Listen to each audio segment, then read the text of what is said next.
today on my Hollyberry branch. It is an amazing reference picture. The berries are so red. The sun is shining on it so beautifully, casting some gorgeous shadows.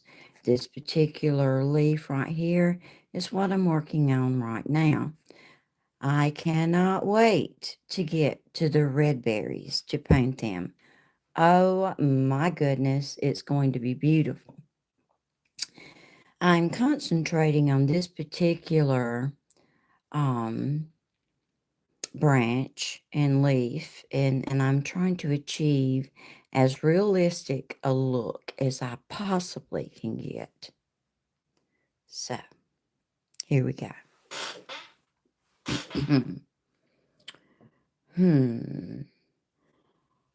Now, everybody wants, and I do too, want to extend these little branches out here to the side, but it doesn't work that way at all. So, it doesn't work that way at all. The little veins are not straight. They're crooked and breaking all ideas of a leaf, preconceived. All right. Oh, okay. And here we go. And I'm just going back in and inserting shots of this bright green. It's called sap green. I work with Winsor & Newton colors, and I really, really like it. Okay, now, this is a leaf here, and because it appears flat, that's tricky. It really is.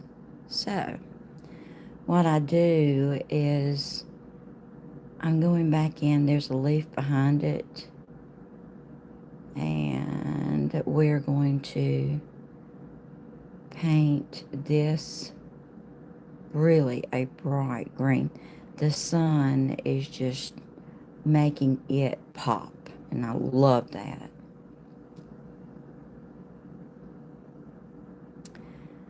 The highlights and the shadows really drew me to this particular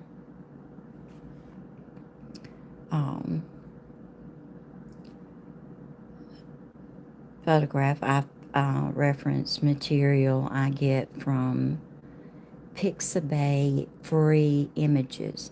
These are royalty free photographs that I use for some of my still lifes.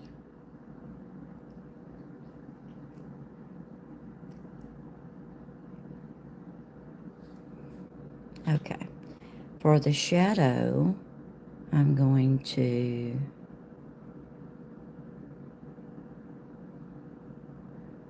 rough in this area. It's the same leaf, but it's covered by another leaf casting a shadow, which is fantastic. All right. All right. Then it goes down here, and the shadow continues.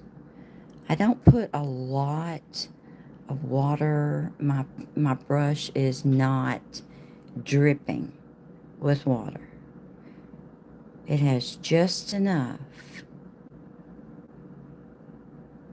to help the paint move freely.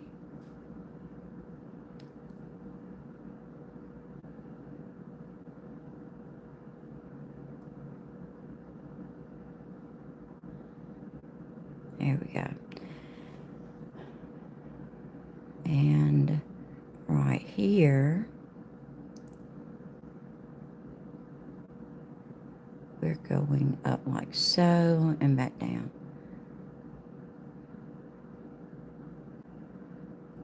I like to try to be as realistic as I possibly can in all of my work.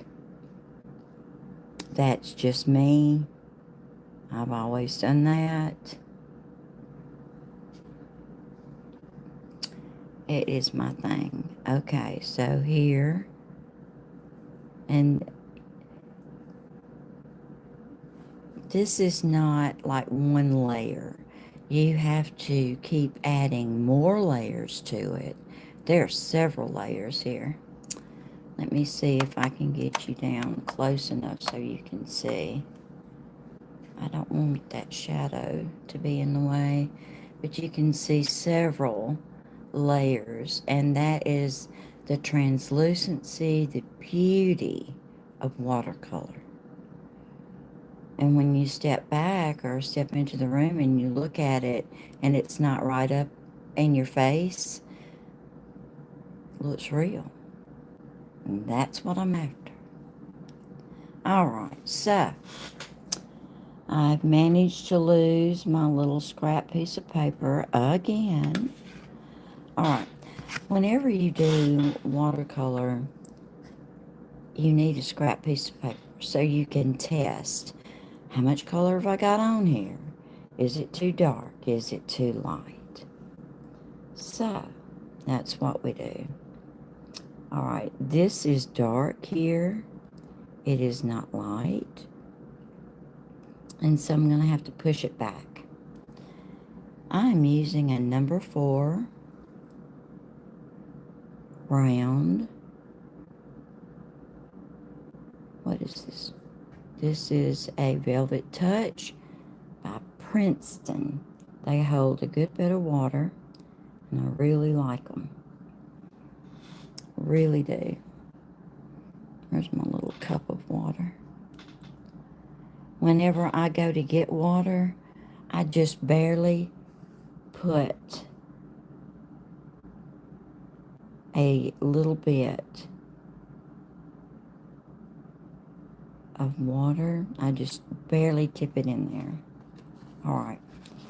This is almost too dark. I'll lift that up just a little bit, and then we'll carry on.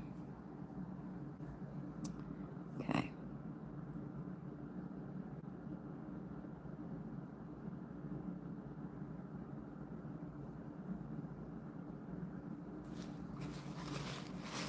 All right. I'm going to lift that back up again. Go back over that. Lift it up again. Okay. And we'll see. I wanted to make it a little bit lighter. Can you see that?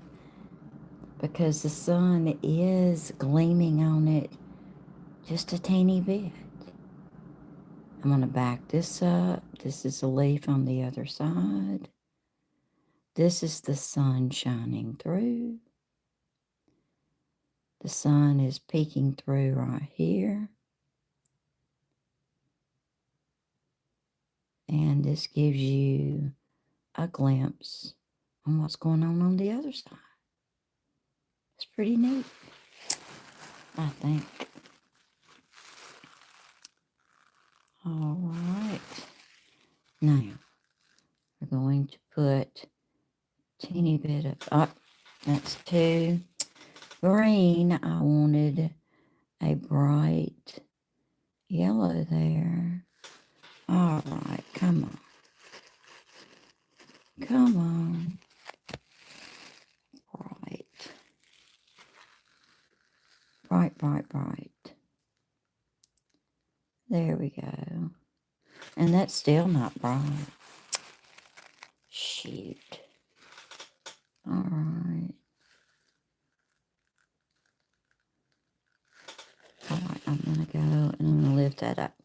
All right, I'm going to let this rest a little bit and go back to that because I want this to be as bright as that. Sometimes it will let you immediately fix it, and then other times it won't. Be prepared. Okay.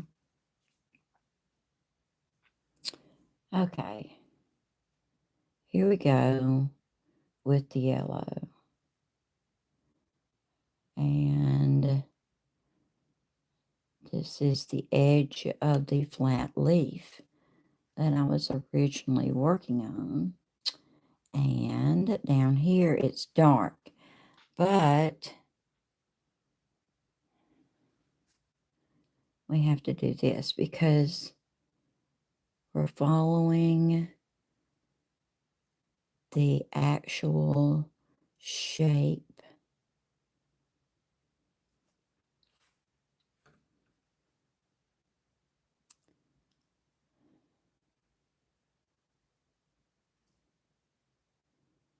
of that. And it shows how the leaf goes into the stem. Pretty neat. I have to just say what an amazing job this photographer did on this. Amazing. All right. I'm going to let that dry a little bit and then put a darker thing right there. Swish right there, for lack of a better word. We want believable contrast.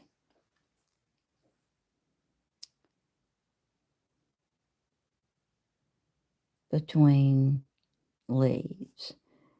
This leaf is catching part of the shadow from that leaf. Sunshine, same thing on this side. And it's a sharp little, there we go. And that pushes it back more.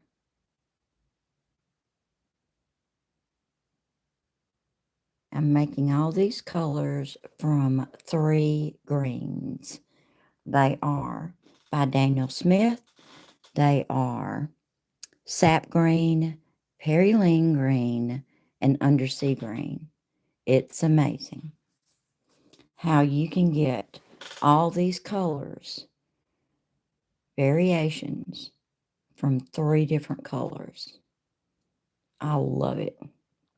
Okay, here we're going to concentrate on putting this as a darker color. And just because it's dark doesn't mean that we just go to black. We don't do that. You'll use flat black with caution. It is really flat. There's no life to it. It will, if you use too much of it, it absolutely will kill your painting.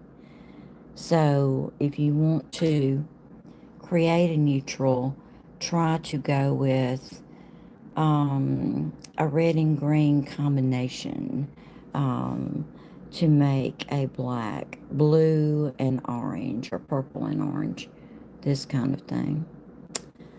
That is almost too bold.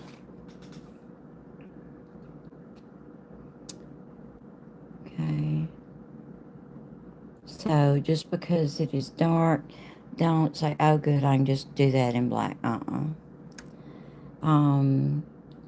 You can make your own neutrals and you'll be congratulating yourself that you did.